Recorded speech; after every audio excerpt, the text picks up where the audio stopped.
जय हिंद साथियों, कैसे हो आप सभी। आशा करता हूँ अच्छे होंगे। मैं सूरज आप सभी को स्वागत करता हूँ आपके अपने YouTube channel power of question पर। आइए साथियों, आज हम जो इस वीडियो में डिस्कस करने वाले हैं, आपको थंबनेल देख के पता ही चलने वाला है कि हम लोग आज इस वीडियो में क्या डिस्कस करने वाले हैं। तो यूपी बोर्ड जो इस बार क्लास 10th के बच्चे हैं, यूपी बोर्ड के में एग्ज़ाम दे रहे हैं क्लास 10th के बच्चे, उनके लिए हिंदी की स्पेशल क्लास है साथियों। और इस हिंदी के स्पेशल क्लास में हम सारे एमसीक्यू क्वेश्चन पुटअप करने का प्रयास करेंगे, आपके गद्य के भी, पद्य से भी, और हिंदी व्याकरण जो व्याकरण पोर्शन का है उसमें भी एमसीक्यू अर्थात जो बहुविकल्पी प्रश्न होते हैं उन सब के बारे में इसी वीडियो में डिस्कस करेंगे। ठीक है, तो चलिए फालतू की बातें न करते हुए हम लोग चलते हैं वीडियो की तरफ। लेकिन उससे पहले अगर आप चैनल पर नए हैं तो चैनल को सब्सक्राइब करके वीडियो को लाइक करिएगा और दोस्तों के पास ज़रूर शेयर करिएगा। तो चलिए साथियों, चलते हैं अपनी पहले प्रश्न की तरफ। और जो आपका पहला प्रश्न है प्यारे साथी, वो है, पहला प्रश्न कहता है, निम्नलिखित कथनों में से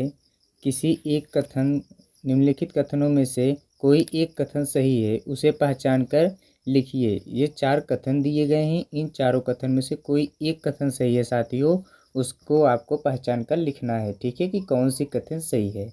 चलिए, तो कथन को पढ़ा जाता है कि अशोक के फूल हजारी प्रसाद द्विवेदी का निबंध संग्रह है। जो अशोक के फूल है साथियों, ये एक प्रकार का निबंध है। क्या इसको हजारी प्रसाद द्विवेदी ने लिखा था? ये बात सही है, ये अर्थात ये कथन गलत है कि सही है। अगला प्रश्न है, अगला ऑप्शन है, डॉक्टर राजकुमार वर्मा विख्यात प्राप्त कहानीकारक हैं। जो डॉक्टर राजकुमार वर्मा हैं, ये क्या बहुत प्रसिद्ध विख्यात आपके कहानीकारक हैं, या त्रिवेणी रामचंद्र शुक्ल जी प्रसिद्ध नाटककार हैं, या अर्धनारीश्वर के लेखक जयशंकर प्रसाद हैं। ठीक, तो इसका जो राइट आंसर होने वाला है प्यारे, वो साथियों ऑप्शन नंबर ए होगा। क्या होगा? Option number A. ठीक है, अशोक के फूल जो हैं किसके प्यारे साथियों? अशोक के फूल हजारी प्रसाद द्विवेदी का एक निबंध संग्रह है। यही वाक्य आपका सही कहा गया, बाकी तीनों वाक्य क्या है आपके रॉन्ग है। ठीक है, तो चलिए पहले प्रश्न के लिए ऑप्शन नंबर ए आपका राइट आंसर है। फिर से बढ़ेंगे अगले प्रश्न की तरफ। और आपका प्रश्न नंबर 2 क्या कहता है? प्रश्न नंबर 2 कहता है साथियों, घुमक्कड़ शास्त्र के लेखक कौन है? घुमक्कड़ शास्त्र के लेखक कौन है? मोहन राकेश, या राहुल शंकरियान, या फिर डॉक्टर धर्मवीर भारती जी, या फिर आपके अज्ञेय जी। तो इसका जो राइट आंसर होगा प्यारे साथियों, ऑप्शन नंबर बी होगा। क्या होगा? ऑप्शन नंबर बी, राहुल है। कौन है साथियों? राहुल। ठीक है, राहुल शंकरियान जी। ठीक, चलिए अब हम बढ़ेंगे अगले प्रश्न की तरफ। और प्रश्न नंबर 3 क्या कहता है? प्रश्न नंबर 3 कहता है साथियों, ठूठायाम किसकी रचना है? कौन सा साथियों? ठूठायाम। ठूठायाम किसकी रचना है? भगवत शरण उपाध्याय का, या रामधारी सिंह दिनकर का, या हजारी प्रसाद द्विवेदी जी का, या महाप्रसाद द्विवेदी जी का। तो प्रश्न नंबर 3 के लिए जो राइट आंसर होगा ऑप्शन नंबर ए होगा। क्या होगा? ऑप्शन नंबर ए, भगवत शरण उपाध्याय। ठूठायाम किसकी रचना है प्यारे साथियों? तो भगवत शरण उपाध्याय जी का। तो राइट आंसर आपका ऑप्शन नंबर ए है। ठीक, चलिए अब बढ़ेंगे प्रश्न की तरफ। और आपका अगला प्रश्न है, प्रश्न नंबर 4 कहता है, पानी में चंदा और चांद पर आदमी, वाह क्या कहावत है, पानी में चंदा और चांद पर आदमी, बहुत अच्छा है, के लेखक कौन है? पानी में चंदा और चांद पर आदमी के लेखक कौन है, इसको बताना है। प्रश्न नंबर 4 के लिए जो आपका राइट आंसर होगा प्यारे साथियों, ऑप्शन नंबर ए होगा। क्या होगा? ऑप्शन नंबर ए, पानी में चंदा और चांद पर आदमी के लेखक जो हैं आपके, ये जयशंकर प्रसाद भारती जी होते हैं। ठीक है, अब हम बढ़ेंगे अगले प्रश्न की तरफ। और प्रश्न नंबर 5 क्या कहता है? प्रश्न नंबर 5 कहता है साथियों, हिंदी की प्रथम कहानी है। हिंदी की प्रथम कहानी कौन सी है? कफन, ममता, इंदुमती, या इनमें से कोई नहीं। तो प्यारे साथियों, हिंदी की जो प्रथम कहानी है साथियों, वो थी इंदुमती। कौन सी थी? इंदुमती। ठीक है, इंदुमती। ऑप्शन नंबर सी आपका क्या होगा? राइट आंसर होगा। ठीक है, चलिए अब बढ़ेंगे अगले प्रश्न की तरफ। प्रश्न नंबर 6 कहता है साथियों, अंजलि काव्य के रचयिता कौन है? अंजलि काव्य के रचयिता आपको बताना है, अंजलि काव्य के रचयिता कौन है? वियोगी हरि जी या राजकुमार वर्मा जी या विष्णु प्रभाकर जी या राम नरेश त्रिपाठी जी। तो प्रश्न नंबर 6 के लिए जो राइट आंसर होगा प्यारे साथियों ऑप्शन नंबर बी होगा। क्या होगा? Option number B, Rajkumar Verma जी हैं। ठीक है, चलिए अब हम बढ़ेंगे अगले प्रश्न की तरफ और आपका प्रश्न नंबर 7 क्या कहता है? हरी घास पर क्षण भर के लेखक कौन है? हरी घास पर क्षण भर के लेखक कौन है साथियों?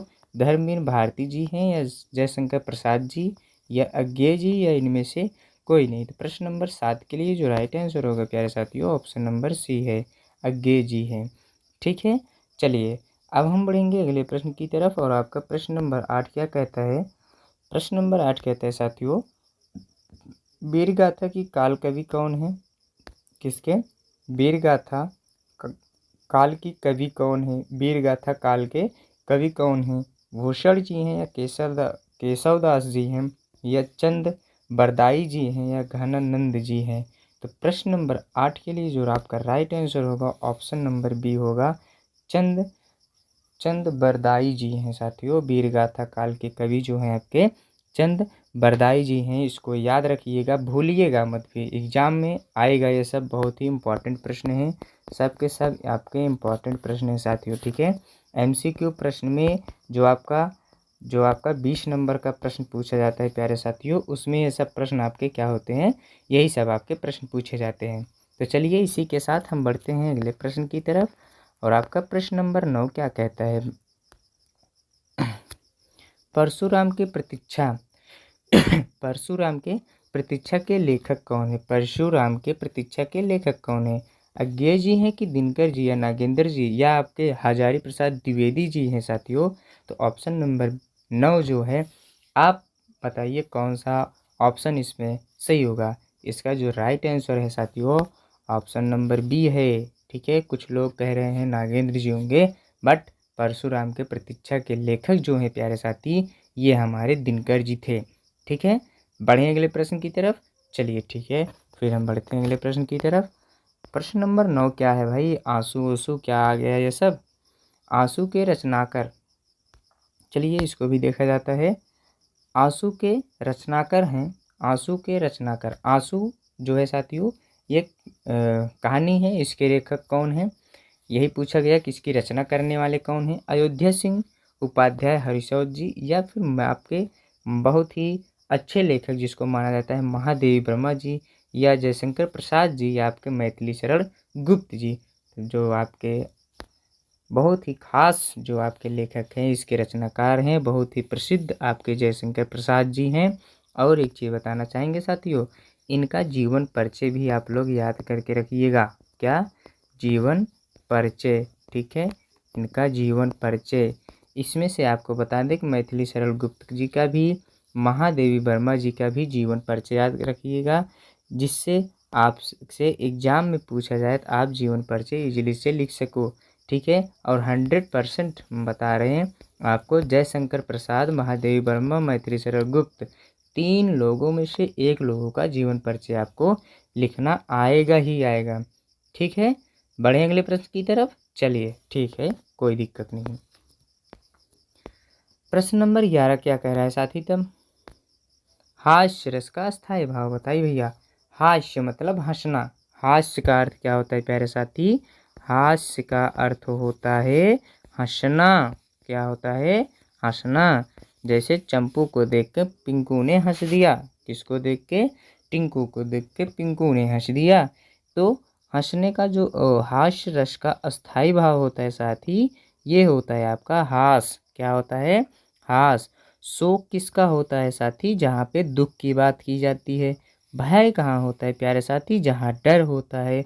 रौद्र कहाँ होता है साथियों? रौद्र होता है जहाँ क्रोध होता है। तो हमारे और आपके अंदर क्रोध तो है नहीं, शोक तो है नहीं, भय तो हमको आपसे डर लगता ही नहीं है, तो बचता है हमारी हास्य। तो हास्य रस का जो अस्थाई भाव है वो होने वाला है आपका क्या? हास्य होता है। ठीक है, बड़े प्यारे साथी, ये सब प्रश्न आप याद रखिएगा, इम्पोर्टेंट प्रश्न है। और एक चीज़ कहेंगे, हास्य रस से एक उदाहरण आप याद रखिएगा। ठीक है ना, एक उदाहरण याद रखिएगा, एग्जाम्पल में आपसे पूछा जाएगा। चलिए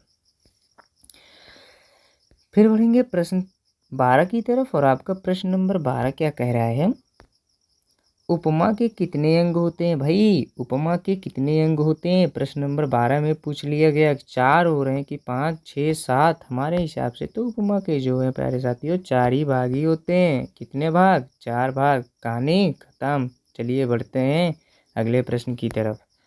चलिए प्रश्न नंबर 13 क्या है, रोला में कितने चरण होते हैं प्यारे साथियों। बहुत अच्छा बात है, यह सब तो पूछता ही है, नॉर्मल सी बात है। रोला में कितने चरण होते हैं प्यारे साथियों, रोला में कितने चरण होते हैं, 2 4 6 या 8। तो प्रश्न नंबर 13 के लिए 4।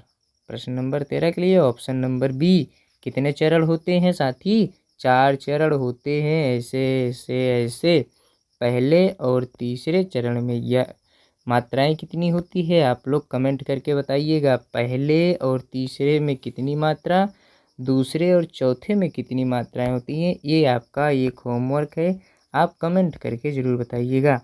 चलिए प्रश्न नंबर 14 क्या है, प्रश्न नंबर 14 कहता है आकर्षण शब्द में कितने उपसर्ग उपसर्ग का उपयोग किया गया है। चलिए किसका साथियों, आकर्षण शब्द में किस उपसर्ग का प्रयोग किया गया है, वी का, मन का, अक का या आ का। प्रश्न नंबर 14 के लिए जो राइट आंसर होगा ऑप्शन नंबर डी। क्या होगा, ऑप्शन नंबर डी, आ का उपयोग किया गया है। उपसर्ग का मतलब होता है साथियों किसी शब्द के आगे लगना, ठीक है ना। जैसे अपमान, अपमान, अपमान का उपसर्ग क्या है यहाँ पे, अ है। क्या है साथियों, क्यों, क्योंकि किसी भी शब्द के जो अक्षर पहला सबसे सामने होता है वही क्या होता है, आपका उपसर्ग होता है, ठीक है। चलिए प्रश्न नंबर 15 की तरफ पढ़ेंगे। 15 में बताया गया साथियों शताब्दी में कौन सा समास है, शताब्दी में कौन सा समास है, द्विग समास है या कर्मधार है या बहुव्रीहि या आपका द्वंद्व। इसका जो राइट आंसर होगा प्यारे साथियों ऑप्शन नंबर ए होगा। क्या होगा, ऑप्शन नंबर ए, शताब्दी में आपका द्विग समास होता है साथियों। कौन सा समास, द्विग समास होता है, ठीक है। तो आपका right answer option number A. चलिए बढ़ेंगे अगले प्रश्न की तरफ। प्रश्न नंबर 16 है रात का तत्सम क्या होता है साथी, रात का तत्सम, तत्सम का अर्थ जानते ही हो, रात का तत्सम अर्थ बताइए। रात का तत्सम होता है रात्रि, निशा, दिन या इनमें से कोई भी नहीं। तो प्रश्न नंबर 16 के लिए जो राइट आंसर होगा प्यारे साथी वो होगा रात्रि। जबकि दिन का अगर विलोम पूछ लिया होता है, रात्रि का विलोम, तब वो हमारा क्या हो जाता, दिन होता है। जबकि पर्यायवाची पूछ लिया होता तो क्या हो जाता, निशा। और रात्रि भी हमारा क्या है, पर्यायवाची, ठीक है। चलिए प्रश्न नंबर 16 क्या है, तद्व का पंचमी विभक्ति बताइए। विभक्ति विभक्ति आ गया भैया, तद्व का शब्द का पंचमी विभक्ति बहुवचन का रूप होगा। चलिए प्रश्न नंबर 17 के लिए जो राइट आंसर होगा प्यारे साथी वो भी आप ऑप्शन नंबर ए होगा। क्या होगा, ऑप्शन नंबर ए, ताभ्य। क्या होता है प्यारे साथी, ताभ्य। तद का पंचम विभक्ति बहुवचन क्या होता है, ताभ्य, ठीक। प्रश्न नंबर 18 की तरफ बढ़ेंगे और इसमें हमको बताना है कि वाक्य का वह भाग जो उद्देश्य के बारे में सूचना देता है क्या कहलाता है। वाक्य का वह भाग, किसी भी वाक्य में जब कर्ता के बारे में कुछ चीज़ें कही जाती है या उद्देश्य के बारे में सूचना देता है तो उसे क्या कहते हैं, विधेय या पदक्रम या शब्द या जिज्ञासा। 15 नंबर इसका जो राइट आंसर होगा ऑप्शन नंबर ए होगा। क्या होगा, विधेय होता है। वाक्य का वह भाग जो उद्देश्य के बारे में सूचना देता है उसी को हम लोग क्या कहते हैं, विधेय कहते हैं। क्या कहते हैं प्यारे साथी, विधेय कहते हैं, ठीक है। चलिए अब बढ़ रहे हैं अगले प्रश्न की तरफ और आपका बहुत ही प्यारा सा प्रश्न आपके सामने पेश है कि जब वाक्य की क्रिया के लिंग, वचन और पुरुष कर्म के लिंग, वचन और पुरुष के अनुसार होते हैं तो उससे क्या कहते हैं। उसे यहाँ पे होगा उसे। जब वाक्य की क्रिया के लिंग, वचन और पुरुष कर्म के लिंग, वचन और पुरुष के अनुसार होते हैं तो उसे क्या कहते हैं।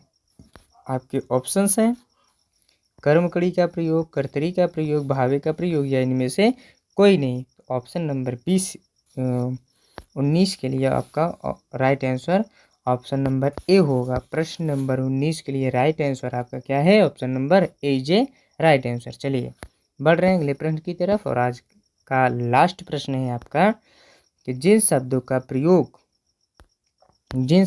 प्रयोग संज्ञा के स्थान पर किए जाता है उन्हें क्या कहते हैं? तो बचपन में ही सिखा दिए गए भैया कि जिन शब्दों का प्रयोग संज्ञा के स्थान पर किया जाता है उसे क्या कहते हैं?